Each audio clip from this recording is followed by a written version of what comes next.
Pelosi's pompous blowout. Ted Wheeler, mayor out in Portland, flees his own home at the hands of the mob. Are coronavirus tests too accurate? And the election is already undermined.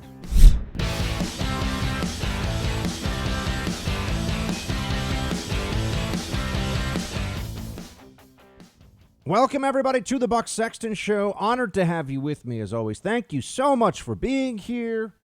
Last show for me this week, because I'm actually heading out to Montana, just in time for it to be added to the quarantine list for New York. So now I got to come back and fill out a bunch of paperwork and be in quarantine again for 2 weeks. They just added it yesterday. But nonetheless, I'm excited to have my first ever go out in Montana. It will be really good to get away. I'm not even going to be in the tweet fights or anything else for a couple of days. I'm just going to look to see if I can find some moose, some foxes, some bears, stuff like that.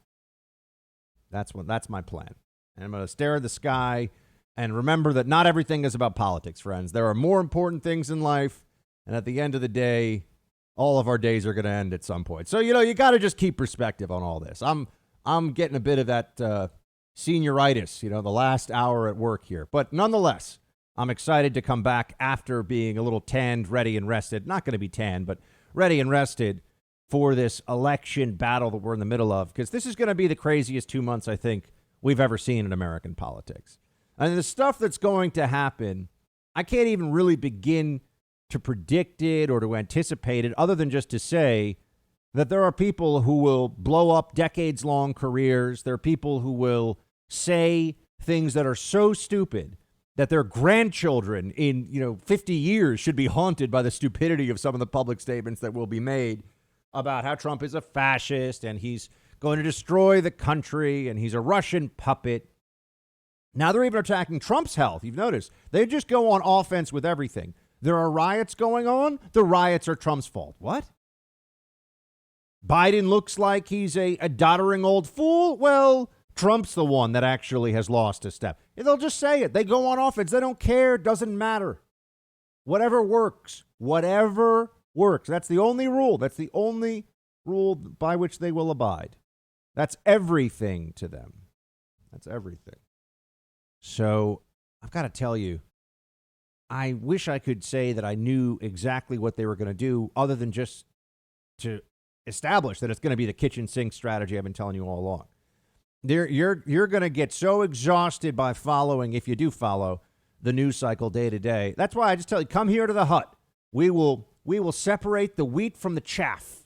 We will make sure that there is none of the nonsense, none of the noise getting in the middle of what our plan is here. I really believe very firmly, very strongly, at the core of all of what I think is good and best for this country, I got to tell you, it's not even close when you look at Donald Trump versus Joe Biden. It's just not even close. People are going to suffer. It's going to be bad. I'm not saying the country is over, although I do believe that the Democrats have a pretty clear pathway to creating a one-party state if Biden wins. I do believe that they have already been thinking about what it would be. Eliminate the filibuster, create an amnesty, and then pass a Medicare for all, and then you have total control over so much of the economy, plus an unsinkable aircraft carrier of Democrat support via the newly declared Americans through the amnesty, whether it's an executive order with paperwork, whatever, however they're going to do it. But all they do is they blow out the filibuster and then they go for broke, assuming they have a majority in the Senate, the House, and the presidency. That's what I think that you'll see. So there is a possibility that this is the last time we have a real serious conversation about a conservative, limited government future for the country. I think that's true. And I want you to understand what the other side is really like. On the one hand, you have the rabble. You have the emotionally unstable, destructive, and dangerous Antifa.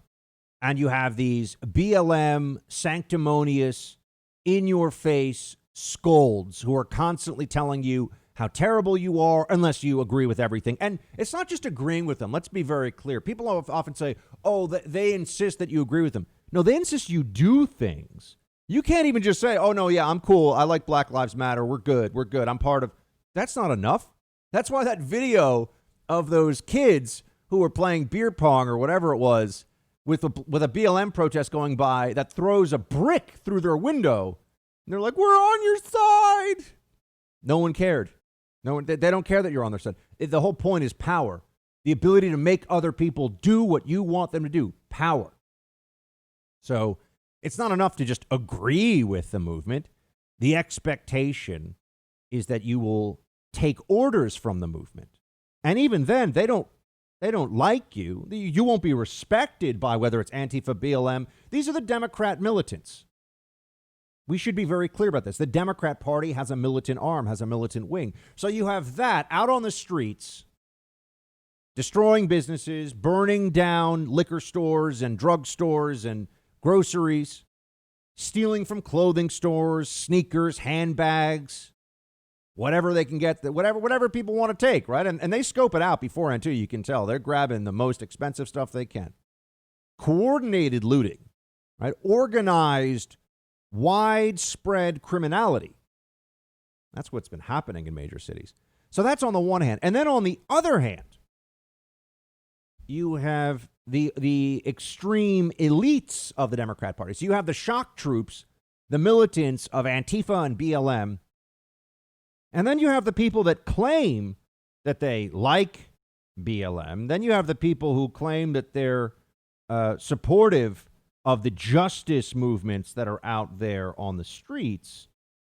And yet when you see the way they live their lives, they're completely separated from this. One of the biggest problems we have in our system right now is that the people that advocate for the most disastrous policies, the most destructive government policies of all, are the most separated from it in reality. I don't just mean in their own mind. It's not like they're just emotionally or psychologically distant from it. I mean they don't have to wallow in the same muck, in the same crap that the rest of us do. Right? I walk out my front door in New York now, and I've got people living, I don't mean just hanging out, living on the street on my block. I'm now living in an open-air homeless shelter because Democrat belief is that people who are deeply mentally ill and drug addicted should not be told that vagrancy is not allowed. They should be given whatever assistance they want to sleep on the street outside your home. And if they're going to, urinate and defecate and shout profanity at you while you're trying to walk your dog or pick up your kids from school, which we can't do because, of course, you're not allowed to go to school because of Democrats, that's on you. Maybe you're being a little bit racist. You say, well, hold on a second. One of the guys living on my street's a white guy. Like, it's not about race. I don't understand. It's still racist. They don't care. They don't care. Right? Doesn't matter. They'll just say it because everyone gets scared because we all think, moral people think that being a racist is terrible. So the term racist is used to bludgeon good people into submission who aren't racist at all. That's what they'll always do. That's what they always have been doing. But the elites, Nancy Pelosi, she's not stepping over angry homeless vagrants when she leaves her unbelievable mansion in San Francisco. You can go online and Google the Pelosi house. Pelosi lives like a member of the, Medici family from Renaissance Italy.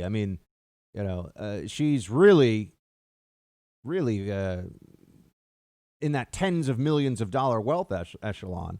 So it doesn't matter. She can fly private. She goes from beautiful house to beautiful house. She doesn't ever have to work again.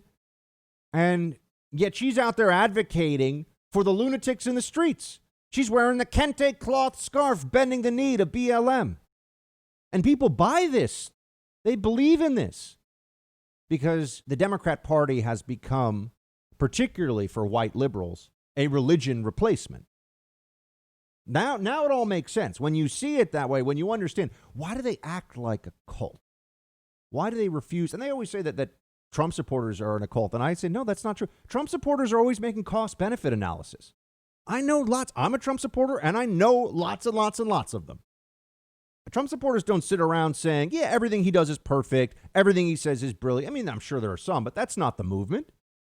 People say, yeah, Trump can be a little rough around the edges, but I want a barroom brawler right now in our politics. I want somebody that can throw an elbow when he needs to. I don't want Mitt Romney or McCain or that kind of approach to politics anymore. I don't want it because we lose.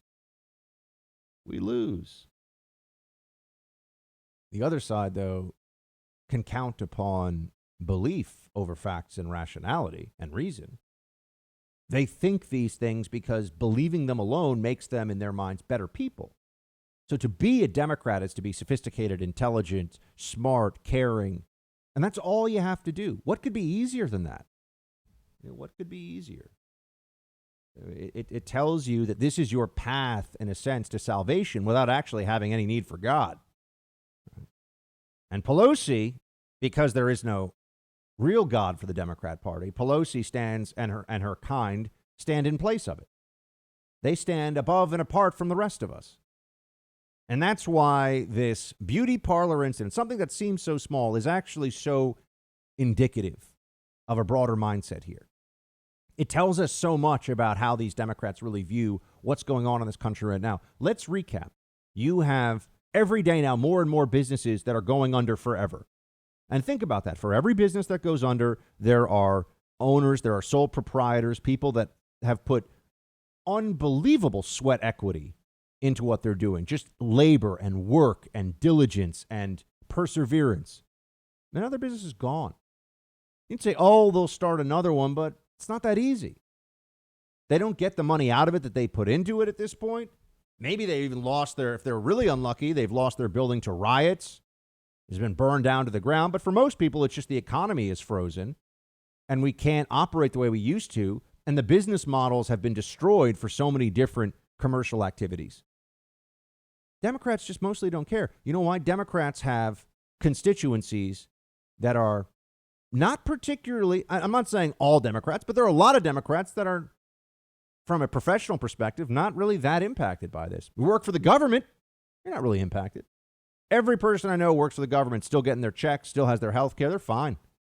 Work from home. Sure. Can you imagine work from home for so many of these bureaucrats that barely do anything anyway? I was a government bureaucrat at what was considered the gold standard of elite government work in some ways, or at least in federal agency work. And 90% of the people did very little, and about 30% did effectively nothing. And they were all getting a paycheck. You think that now when they go home, state and federal employees are really burning the midnight oil to make sure that they get everything done on time? Please.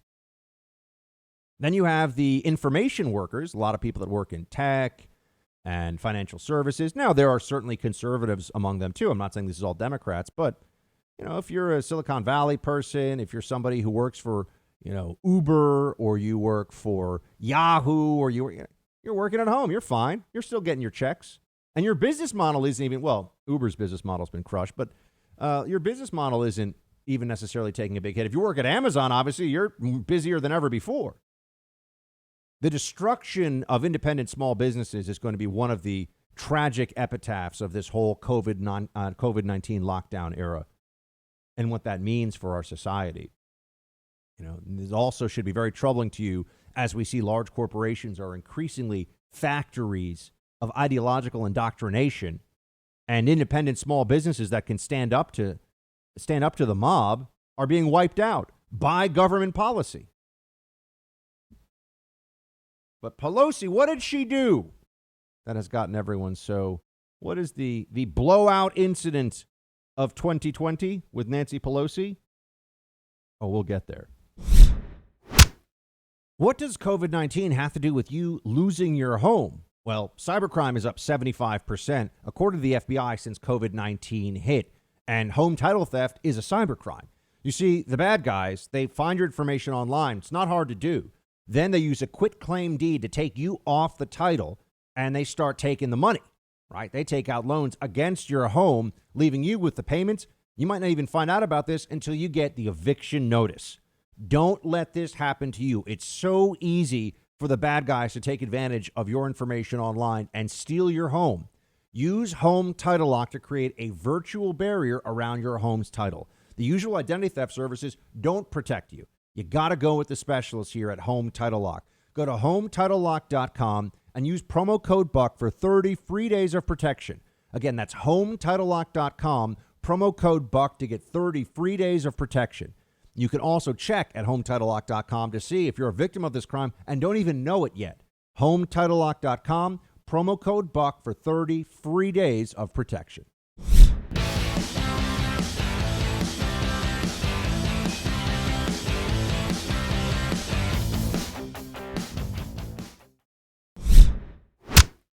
There's a lot that you haven't been allowed to do for a long time.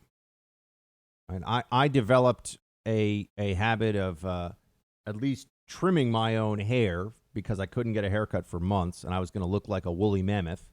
Right? There are a lot of things you weren't allowed to do for a long time. Now, finally, gyms in New York are opening. Oh, great, but you have to wear a mask while you're working out. It's so stupid. It's so absurd. But the Democrats all along have been advocating for the most stringent policies possible. They like government control. They like to tell you what to do. And I've always known this about Democrats, and I mean this just in observable day-to-day life. Whether it was at the CIA, because I knew who the libs were in my office there, or in the NYPD, where there were some libs, not usually the cops, but the analysts, people around me, or in college. And, you know, the libs are the people that are going, you can't do that, or do this, because I say so. There's a lot of that. There's a lot of attitude that they want to tell other people or have some authority, force other people to do what they think should be done. Not on moral grounds, because they say so. That's the attitude. It's because they say so. And we've seen so much of that during the COVID lockdowns. And I'm honestly furious. I mean, that's the only word I can think of to describe it. I'm furious every day at how reckless and stupid and dishonest and hypocritical the application of these lockdowns has been for months. For months. They are stealing untold trillions of dollars of productivity from people and growth and from all over the world, but including here in New York. I'm only really concerned about America for right now. You know, the rest of the world can figure out its own stuff. And yeah, you could say my first concern is America first. But they've been doing all this and acting like if you even question it, you're a bad person. If you have any concerns, any issues whatsoever about what's going on here, you're a bad guy or gal. And then Nancy Pelosi, when you cannot go in San Francisco right now into a beauty parlor. And look, I've never understood the female fascination with getting one's nails done. I don't get it. And I've had, there have been plenty of women in life that I've known who I've asked, I still don't understand. They'll say, well, because you know, who can take me seriously if I have chipped nails? And I'm like, I've never noticed a woman's chipped nail or nails in my life. I don't know. Anyway, I'm not waging some war on the nail salon industry, but I don't understand. It's just something that's beyond my comprehension. I'm like, no one's looking at your fingernails, ladies. I don't know. At least I'm not. And I didn't mean that that sounded bad. I'm saying anyway, whatever. You get what I mean. Nancy Pelosi, who is a big advocate for all these lockdowns and all the policies, was seen on a leaked video going indoors to a nail and hair salon to get a blowout. She wants a blowout. So Nancy goes and gets a blowout. And she's Nancy Pelosi. And no one's going to tell her no because she's important. Hold on a second. I thought this was about health and safety. This isn't about having a connection or being important. We're all in this together, they said, right? Yeah, right. You know that's a joke. We're not all in this together. This is about control. They're not even making the case anymore publicly as to why we should continue. How long are we going to continue the lockdowns? Now, they've just switched in California and New York to because we say so. Until we say no. They won't give us metrics. They won't tell us what the end point is. It's just until we say so. Sorry. It's not about the science. The CDC comes out and says things, and Governor Cuomo, the moron, will say, sorry, that's political. That's not science. Oh, so he knows more than the CDC now. Notice how the rules constantly change because the left believes in only one rule, the rule of power, friends. That's it.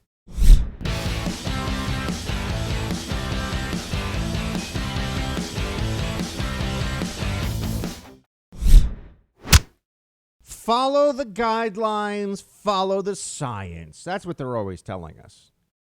Right? When they want you to just be quiet and do what you're told, it's follow the guidelines. And when you say, hold on a second, the guidelines change every couple of weeks now. And the guidelines are arbitrary, and the numbers the guidelines are based on keep shifting. They move the goalposts. They're pretty open about the fact that they're moving the goalposts. And not only that, but are the numbers even accurate? So much of our lives, my friends, I mean, really important decisions about whether you can have basic freedom or not. All our freedoms have been seized out of our hands by bureaucrats who claim that it's necessary to save our lives. If they can do this over COVID, I'm telling you right now, they're going to do it with other things as well.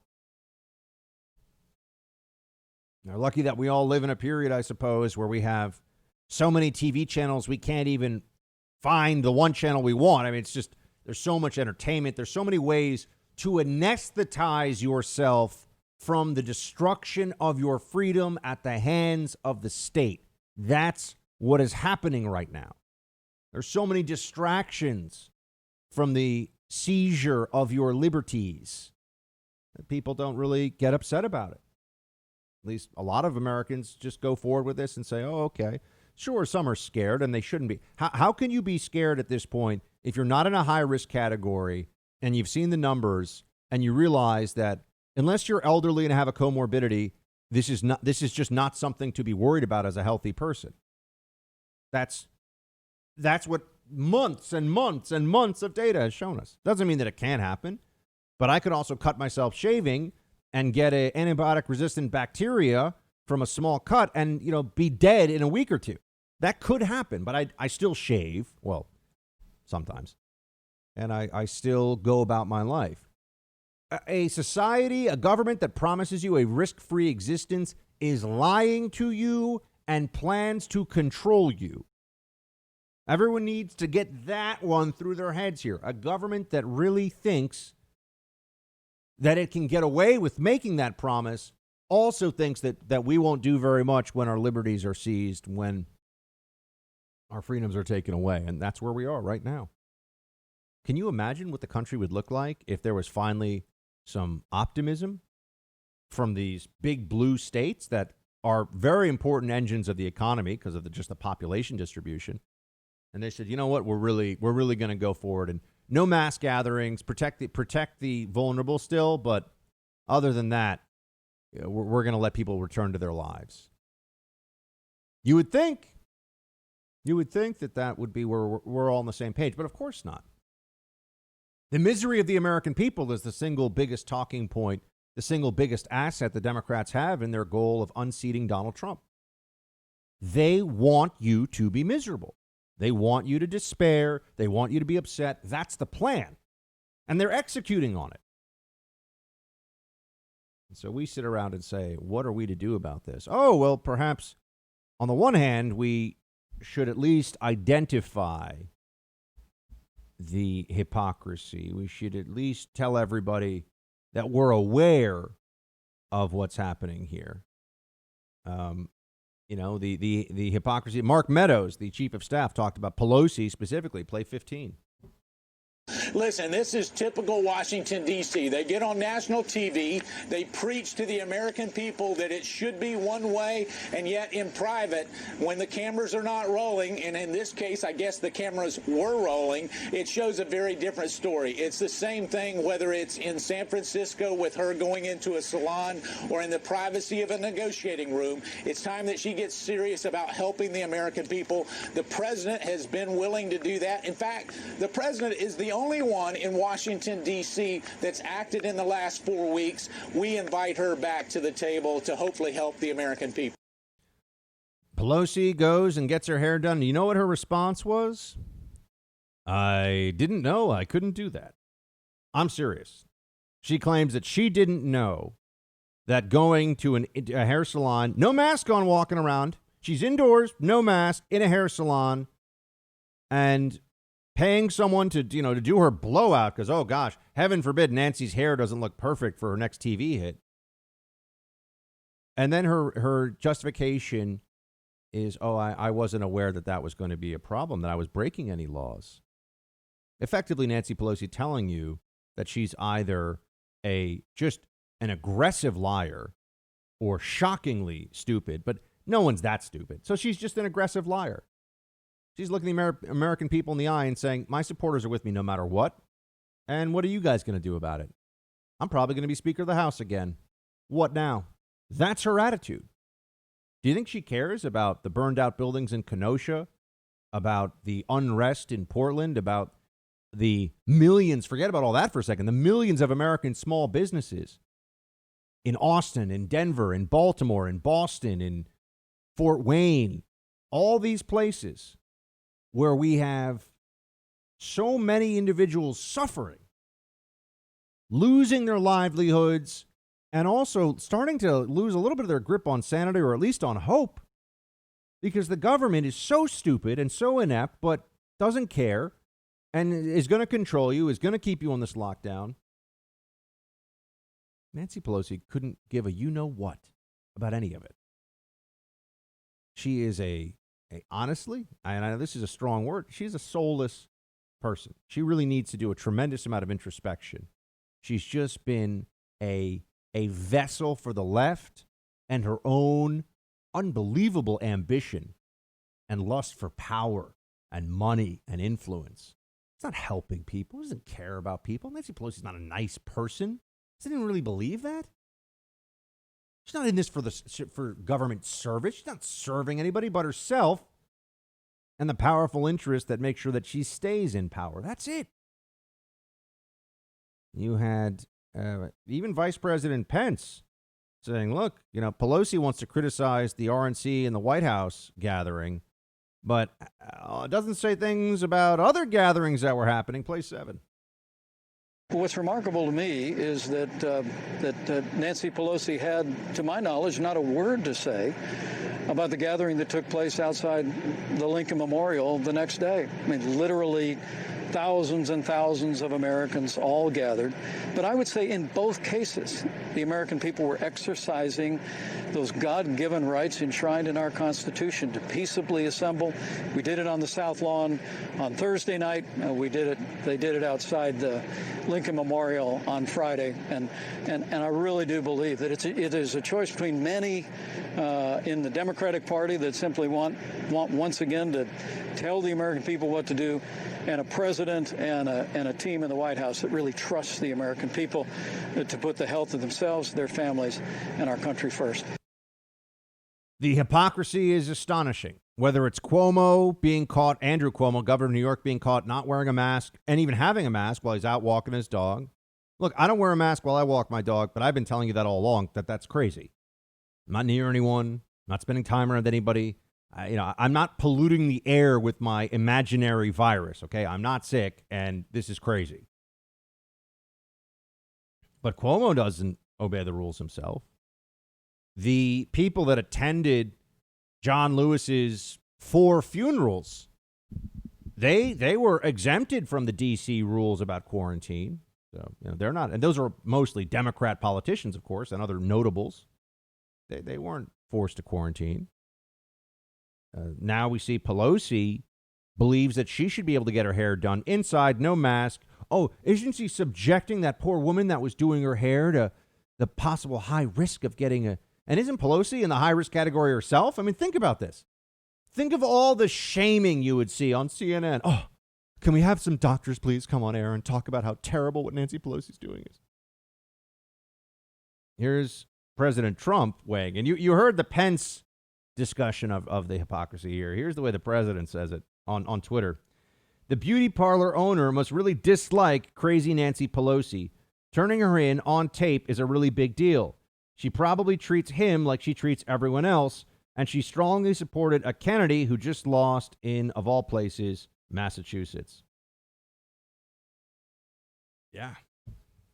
I'm sure Nancy Pelosi is very imperious. You can just tell, very imperious with the little people, with the unimportant, with the poor, with the... No, she pretends to care so much about them. I mean, Democrats, their second language is pandering to the working class and to minorities, and that's what they're always focused on, right? Because isn't that so great?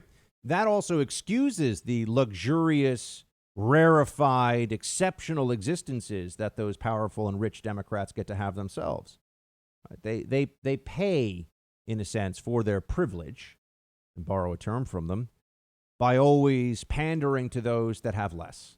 Not doing anything for them, not protecting them, not advancing their interest in a meaningful sense. Give them some crumbs from the table. Give them some handouts from other people who are also struggling.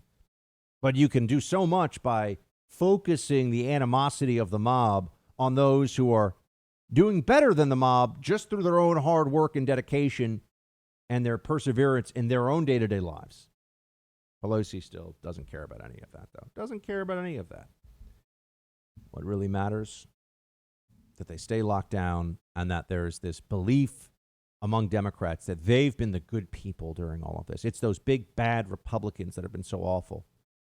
There's been so much wrong about the COVID-19 response, about how we've handled this, about what's been said about this. You'd think that there would be some humility from really everybody, because no matter who you are, you've probably been wrong on this at some point in time, or you've thought something that was incorrect. You've taken an action that was incorrect. Remember when hand washing was going to save us all? That was, for a while, I remember, the most important thing. Washing your hands, the most important thing. Then it became social distancing, the most important thing. And then the protests happened, and there was no social distancing for weeks and weeks on end for tens of thousands of people.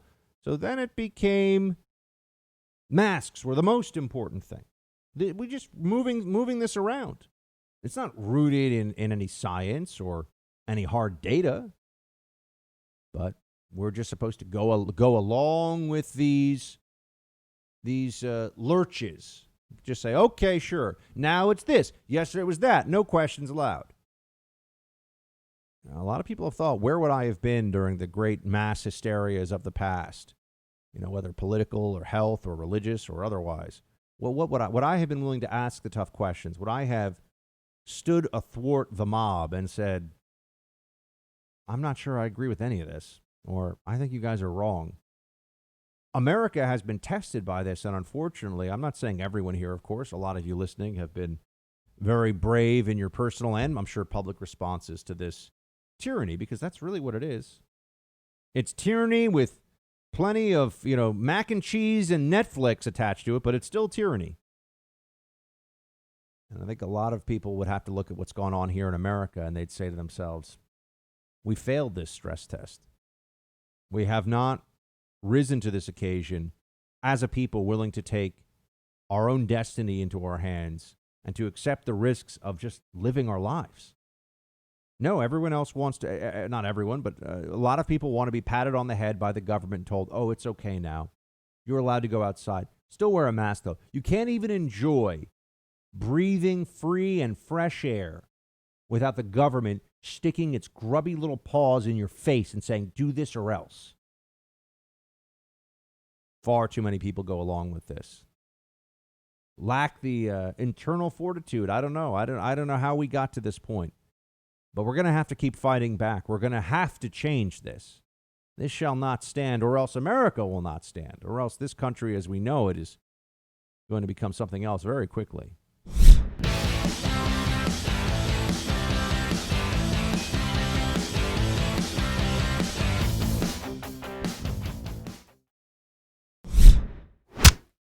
What further evidence does anyone need that this president didn't care less about the spread of this virus than to see what he did, vandalizing, by the way, the White House by bringing all those people there, no mask, no distancing, and the rest? He slapped science right in the face.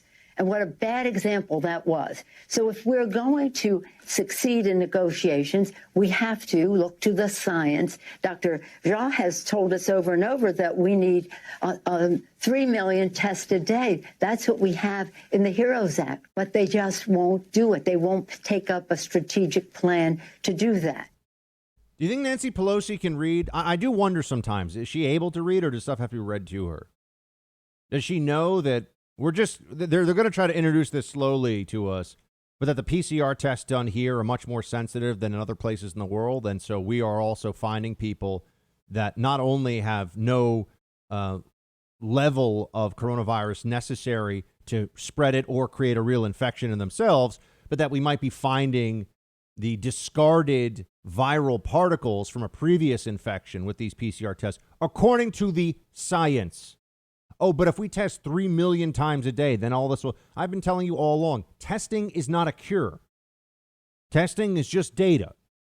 Doesn't stop the disease from spreading. The people that are telling you, like Nancy Pelosi, look, she's a moron, but we have to deal with it because she's Speaker of the House. She's got a lot of power. They've been telling you that if we only test enough and if we trace enough, that's the big shortcoming across the country. And we look at this and say, well, hold on a second. We're testing probably now more than we should in terms of what we're testing for. Unless the New York Times is now also, and they're trying to, you'd say, Buck, why would they print it? Because they got to try to massage the narrative. They got to get a little bit ahead of this. Sometimes they want to front run a story like this. So that then they avoid the criticism from people like me saying, New York Times, you idiots have been screaming about testing for months and months. The experts in charge of our national health policy, do you think that they really have known what the heck is going on? You think that they have some great idea about how to handle this? It's a very contagious illness that spreads rapidly through the air, and we don't have a good way to shut down transmission. We just don't. We never have. Why can't we all just deal with what is? This is observable fact. It has been for a long time. But no, Pelosi and the rest will tell you it's Trump's fault because we don't have enough testing. No, in fact, what we see is they continue to make horrible economic and social decisions about this country based upon over-testing, where they're oversampling for a virus in such a way that we are thinking people are a risk when they're not.